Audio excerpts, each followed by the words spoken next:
welcome to Money Trail with me, Amir Arafat. Today, American taxpayers and the world's largest terrorist organization. 7 decades of terror, coups, and covert operations, all sponsored, orchestrated, sealed, and delivered by the CIA. Until the American public know how much the CIA receives in money every year, and know how many people they have, and what they're doing all over the world, the CIA will continue to bumble along in some sort of romantic role that they've ascribed unto themselves, and the American people attribute to the CIA, because we know nothing about it. December 1941. The attack on Pearl Harbor sinks the Pacific Fleet. Military intelligence is in shambles. The dawn attack becomes the crucible on which the modern spy culture is born. Well, the CIA is really a creature of Pearl Harbor. Now, Harry Truman was around during Pearl Harbor. He was vice president, of course. And he knew that there were little pieces and bits of information around in the Army Air Corps and the code breakers and the embassy in Tokyo and the FBI in Washington, which was watching the Japanese embassy here, and the Navy in Pearl Harbor. If there were one inbox, and in those days, of course, we used to have boxes made of wood. If there were one inbox into which all this information was put, it would have been a no-brainer. It was a simpler time when the nation's enemies were cleared. Washington and Hollywood swept into action, inventing the popular culture that has surrounded espionage for half a century. We had hoped that our wartime ally, the Soviet Union, would join in the efforts of the whole community of nations to build a peaceful world. Instead, the rulers of the Soviet Union have sought to extend the boundaries of their totalitarian control. The battlefields of the new Cold War seemed uniquely suited to the skills of spies and secret agents. President Truman pledged that the United States would never be caught by surprise again. The Central Intelligence Agency.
You, the men and women of the CIA, are the eyes and ears of the free world.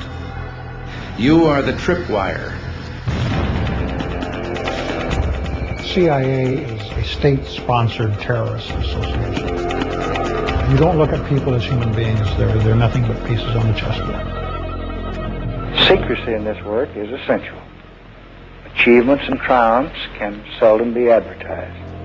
Shortcomings and failures often are advertised. No one really knows all of the things that CIA does. They pretty much have carte blanche, and they have an enormous amount of money. I think that there was a substantial shadow government trying to run foreign affairs for the United States.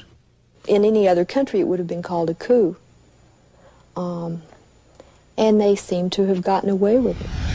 The problem, if you will, was that almost immediately the CIA, established by veterans of the World War II Office of Strategic Services, going beyond the precise language of the legislation, began to devote most of its resources to the conduct of so-called covert operations, which are military, paramilitary, economic, political activities designed to affect events in other countries in which the participation of the United States can be concealed, or, as the language of the Act tells us, if revealed, can plausibly be denied. So plausible deniability has been a big part of it. Right at the birth of the CIA, they were put into this legislation by one sentence. And that sentence says, "The Director of Central Intelligence shall perform such other functions and duties related to intelligence that the President shall from time to time direct." Period.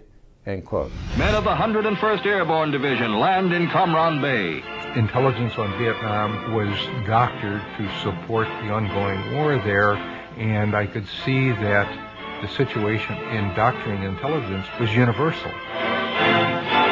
Now these reinforcements head for where the action is supposed to be. For according to current policy, the emphasis is to be on direct combat rather than on advisory duty. Wherever the agency had a covert action role or a policy role to implement, its intelligence was distorted, shaped, created to support that policy. It was, in many, many cases, it was nothing but fiction. My expertise, as you know, is CIA, Marine Corps, 3 CIA secret wars. I had a position in the National Security Council in 1975 as the chief of the Angola task force running the secret war in Angola. It was the 3rd CIA secret war I was part of. The National Security law creating the National Security Council and the CIA, as you know, was passed in 1947. The CIA was given this charter to perform such other duties and functions as might be necessary to the national security interests, and given a vague authority to protect its sources and method. And I think it was in the mid-'80s that I coined this phrase, the Third World War, because in my research I realized that we were not attacking the Soviet Union and the CIA's activities. We were attacking people in the Third World. And I'm going to just quickly, in the interest of time, just give you a little sense of what that means, this Third World War. Basically, it's the third, I believe, in terms of loss of life and human destruction, the third bloodiest war in all of history. They undertake to run operations in every corner of the globe. They also undertook the license of operating just totally above and beyond U.S. laws. They had a license, if you will, to kill, but also they took that to a license to smuggle drugs, a license to do all kinds of things to other people in other societies in violation of international law, our law, and every principle of nations working together for a healthier and more peaceful world. The CIA, almost from its beginning, was more than just an intelligence operation. It took on its own foreign policy. It even had its own airplanes in the 50s, but it was formed in 1947. By the 1950s, it had its own air force, sort of, and it had its own foreign policy, and it was active in dozens of countries. There was the overthrow of Prime Minister Mossadegh in Iran in 1953. There was the overthrow of Arbenz in Guatemala in 1954. There was the overthrow of the Brazilian government in 1964. There was the overthrow of the Ghana government in 1966. A lot of the governments I just mentioned got into trouble with the international oil companies because they tried to assert their national prerogatives over their own resources. Time after time, the CIA has come in on behalf of those multinational companies.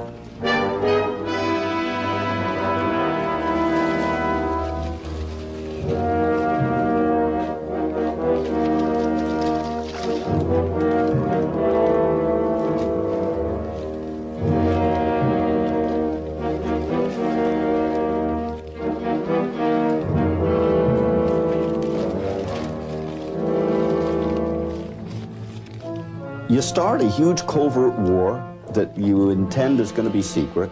It's not secret from the Russians, certainly not secret from the Laotians who are getting shot at, or the Angolans, or the Nicaraguans, or whoever it is. It's covert from the American taxpayer and voter. And a lot of people make a lot of money off of it. And it attracts criminals, and it has every single time. We have massive documentation of what they call the secret wars of the CIA. We don't have to guess or speculate. We had the Church Committee investigate them in 1975, gave us our first really in-depth, powerful look inside this structure. Senator Church said in the 14 years before he did his investigation that he found they had run 900 major operations and 3,000 minor operations.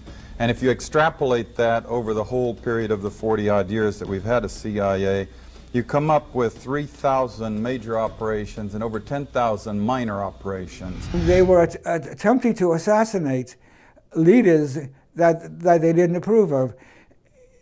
The CIA, in the course of its history, has attempted to assassinate more than 50 foreign leaders. And I have the whole list in my book. We need more intelligence, not less. We must not diminish our intelligence. The CIA is not really an intelligence agency. It's a covert action agency. The CIA has been involved in assassination and torture behind the scenes all through its history. The Cold War is over, but many new dangers have taken its place. The decisive advantage United States intelligence provides this country is therefore as important as it has ever been. Extensively, we manipulated and organized the overthrow of functioning constitutional democracies in other countries. We organized secret armies and directed them to fight in just about every continent in the world. We encouraged ethnic minorities to rise up and fight, people like the Mosquito Indians in Nicaragua, the Kurds in the Middle East, the Mongs in Southeast Asia. We have organized, and we still do, and fund death squads in countries around the world, like the Treasury Police in El Salvador, which are responsible for most of the killing of the 50,000 people just in the 80s, and there was 70,000 before that. And orchestration, C.I.A. secret teams, and propaganda led us directly into the Korean War. We were attacking China from the islands, Quemoy, Matsu, Thailand, Tibet. A lot of drug trafficking involved in this, by the way, until eventually we convinced ourselves to fight the Chinese in Korea, and we had the Korean War, and 1 million people were killed. Same thing for the Vietnam War, and we have extensive documentation of how the CIA was involved at every level, or the national security complex, because it's a very cooperative thing, into manipulating the nation into the Vietnam War. And we wound up creating the Golden Triangle, in which the CIA, Air America airplanes were flying in arms to our allies and flying back out with heroin. We launched the largest, this is something that Jimmy Carter did, Admiral Turner brags about it, the operation in Afghanistan. Biggest single operation, I'm told, in the history of the CIA's secret wars. And sure enough, very quickly we produced the Golden Crescent, which is still the largest source of heroin perhaps in the world today. In the early 1980s, when the CIA was working to establish a southern front in Costa Rica in the war against Nicaragua, a relationship was established with John Hull, an American rancher living in Costa Rica. There is mounting evidence that the airstrips on Hull's ranch became not only a delivery point for illegal contra weapon shipments from the U.S., but were also used for transporting cocaine into the United States. You have CIA bases in Costa Rica and Honduras. You have airplanes flying back and forth continuously, landing at bases in the United States where they don't have to go through regular customs, with the CIA escorting the people in and out in a certain laissez-faire in the attitude at best of the customs, if there is, any customs representation there. So it's a dream situation for drug smugglers. But CIA involvement in the drug business did not start in Central America. It dates back at least as far as the Vietnam War. Well, the three men, Shackley and Singlaub and Secord, were all working together from different countries on the huge CIA secret war in Laos. Our allies were the opium-growing tribesmen, and this meant that we continued in a very large way, not only to support, but really to augment a flow of heroin. This had to be run with the knowledge and the approval of the people who were in charge of these air operations. And these air operations had been controlled in the 66-68 period by General Secord. The weapons trade and the narcotics trade in the world are two of the top 5 major money-making transactions in the whole world. These 2 major commodities in the world are hundreds of billions of dollars that go on. So the amount of money that we're talking about here is absolutely gargantuan. And all that the intelligence community, these guys have brought outside the governmental structures, are tapping into hundreds of millions, which they need to run their operations. In the wake of World War II, the U.S. government is engaged in a large number of secret medical experiments designed to help win the Cold War, exposing unknowing members of the public to biological and chemical agents, developing techniques for mind control to create a so-called Manchurian candidate, even planning assassinations on powerful third world leaders. Cuba says that the CIA has attempted more than 600 assassination attempts on the life of Castro. After the October crisis of 1962, Kennedy said that we would never physically invade the island if Khrushchev would remove the ballistic missiles. So therefore, the United States was frozen into a policy of trying to bring Castro down from within, which meant disrupting the average lifestyle of the Cuban citizen, doing whatever we could to sabotage the economy, to discredit the revolution. One way of doing that, of course, was to try to control the amount of food coming into Havana for distribution to the public. And if we could do that by puncturing tires on a truck loaded with tomatoes for the market, or if we could cause a truckload of whatever, onions or fresh fruit or meat to become putrid or be stolen or contaminated on the way into town, we would do that. And I remember one particular instance, a brand new secondary school that had opened up in the countryside was going to receive its week's supply of fresh milk. And we bribed the driver of the truck. We knew where he stopped to have breakfast on his route. We wanted him to take a few extra minutes so we could put cement powder into the milk. We declared war on school children. In the years that follow, the Cold War escalates at an alarming rate, with the superpowers competing for military and scientific supremacy. Espionage is the name of the game. The CIA embarks upon a multi-million-dollar, highly classified research program into the covert use of biological and chemical materials, an innocuous term for a frightening array of unorthodox weapons. Bacteria to infect the enemy, poisons for assassinations, truth drugs for interrogations. Torture in CIA. Many now see it as one word. Ever since 2004, when heart-wrenching images emerged from Abu Ghraib prison in Iraq, came to light many other gulags run by the CIA, from Guantanamo to Bagram in Afghanistan, not to mention tens and tens of other brigs on the decks of ships around the world. Story of rendition, waterboarding, insects, dogs, sleep deprivation, so on and so forth. It has been official for years. The United States does torture. The U.S. Use of torture has been very extensive. And it's not just in recent years in Iraq, for example. It's been going on since the 1950s. In Latin America, the U.S. was teaching the military and intelligence services of South American countries how to torture. They would give them lessons, they would give them the equipment, they would be present when they were torturing people to see how their students were doing. It was going on for many, many years.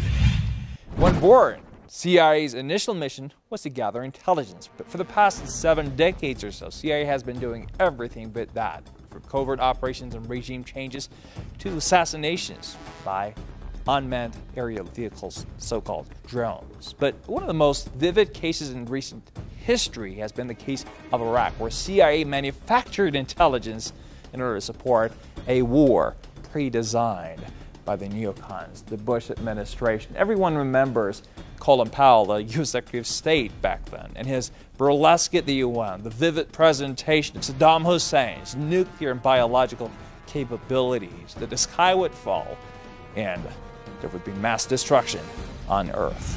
This is an important day for us all as we review the situation with respect to Iraq and its disarmament obligations under UN Security Council Resolution 1441. What you will see is an accumulation of facts and disturbing patterns of behavior. Indeed, the facts and Iraq's behavior show that Saddam Hussein and his regime are concealing their efforts to produce more weapons of mass destruction. My colleagues, every statement I make today is backed up by sources, solid sources. These are not assertions. What we're giving you are facts and conclusions based on solid intelligence.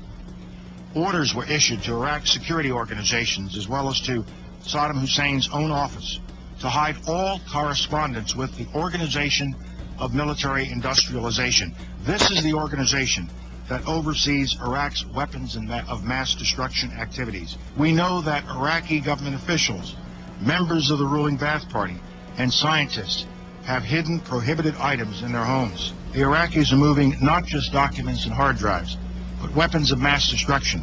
My fellow citizens, at this hour, American and coalition forces are in the early stages of military operations to disarm Iraq, to free its people, and to defend the world from grave danger.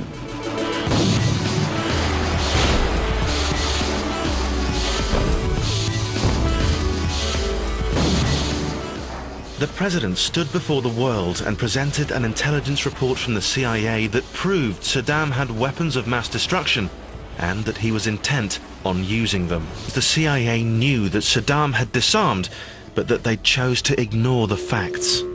Weapons of mass destruction was a fantasy. We had accounted for the production equipment, we had accounted for the spare parts, we had accounted for the missiles. And yet when I briefed the CIA, they rejected it. They said that our work was flawed because it relied upon statements made by Iraqi officials that couldn't be trusted. Don't let anybody tell you that the intelligence prior to Iraq was a mistake. I've had senior officials of the CIA tell me that it was a mistake. They know full well it was fraud. It was outright fraudulent, okay? And so that's what happened then. Now, the situation changed a little bit when it was seen to have been such a terrible fraud, or as the Bush administration would make it out to be, mistake, and that it started a war with no apparent purpose, got a lot of people killed, and, you know, people focus on the 4,500 U.S. troops. Well, you know, that's really bad. But how about up to 1 million Iraqis dead today because of the war? From covert operations to kill lists and overt assassinations. Another day, another drone attack somewhere in the world. Some 6 countries right now are subject to U.S. drone attacks. The operations are run by the CIA, approved by the President of the United States, namely President Barack Obama. Our drones have fired missiles into funerals, wedding parties, and all kinds of other social events in the past 5 or 6 years. It's just an amazing phenomenon, and not one person in America has been charged or ever will be charged with any kind of crime. Bottom line, there is no check on what the operations part of the agency does or is doing. They do whatever the president directs. If the president says, fly all these drones over Pakistan and alienate 175 million people, that's how many people live in Pakistan, all right? Go ahead, do it, yeah. Well, thank you for watching. Always follow the money trail with me, Amir Arfa.